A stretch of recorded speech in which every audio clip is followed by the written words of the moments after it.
Hari ini kamu belajar bahasa Indonesia bab 4 yaitu berbagai jenis pekerjaan ya nakku.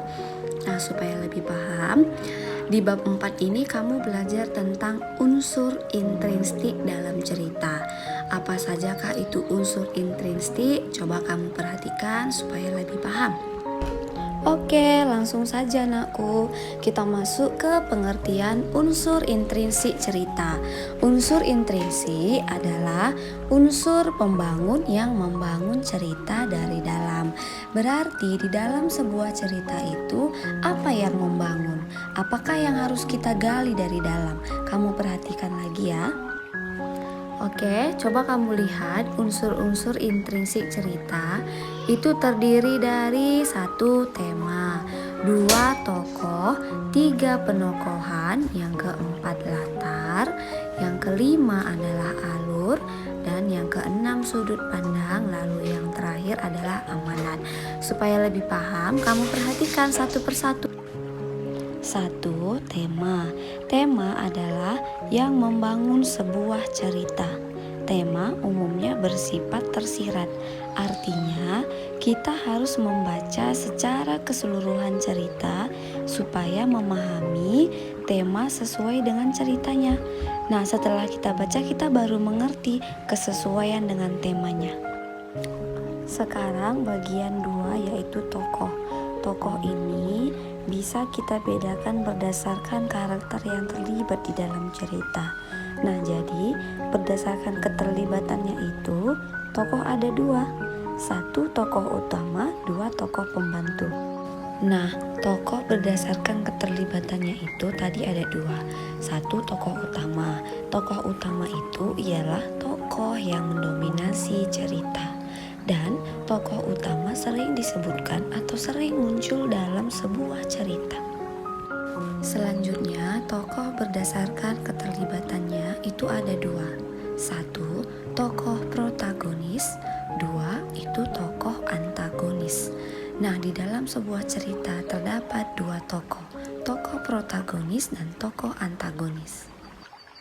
Nah, tokoh protagonis itu adalah tokoh yang berperan sebagai orang berhati baik, selalu mengamalkan nilai-nilai ideal bagi pembacanya. Oke, coba kamu lihat tokoh antagonis. Tokoh antagonis ini ialah tokoh yang berlawanan dengan tokoh protagonis. Tokoh antagonis ini selalu menyebabkan konflik dan suka membuat masalah. Sekarang bagian yang ketiga yaitu penokohan. Penokohan itu adalah penggambaran suatu tokoh baik dari segi fisik, watak, ataupun tingkah lakunya. Oke, kita masuk bagian 4 yaitu latar. Latar adalah bagian dari cerita yang menggambarkan tempat, waktu, suasana dari sebuah kejadian dalam sebuah cerita. Nah, bagian yang kelima. Bagian yang kelima ini kita akan membahas alur. Apakah itu alur?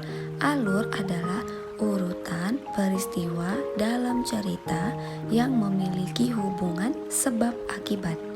Nah, jenis-jenis alur itu ada 3. 1. Alur maju berarti ceritanya ke depan. Yang kedua, alur mundur. Alur mundur berarti ceritanya itu bisa saja di kejadian masa lalu, zaman dahulu. Sedangkan yang ketiga adalah alur campuran. Kalau alur campuran, yaitu ceritanya bergabung antara alur maju dan juga alur mundur. Nah, inilah 3 jenis alur. Sekarang kita lanjutkan bagian yang ke-6. 6 yaitu sudut pandang. Apakah itu sudut pandang? Sudut pandang adalah posisi pengarang dalam cerita. Nah, ada juga jenis-jenis sudut pandang. Yang pertama, orang pertama sebagai pelaku utama. 2, orang pertama sebagai pelaku sampingan. Dan yang ketiga, orang ketiga serba tahu. Dan yang keempat, orang ketiga sebagai pengamat. Nah, inilah dia jenis-jenis sudut pandang yang kita temukan di dalam sebuah cerita. Nah, sekarang bagian yang ketujuh, amanat. Amanat adalah pesan dan nilai-nilai yang ingin disampaikan oleh pengarang kepada para pembaca. Amanat dapat disampaikan melalui tokoh-tokoh cerita. Nah, inilah hari ini yang kamu pelajari, yaitu tentang unsur-unsur intrinsik. Unsur intrinsik itu ada 7. Nah, semoga kamu pahami supaya bisa menjawab soal-soal nantinya. Sampai sini pelajaran kita hari ini.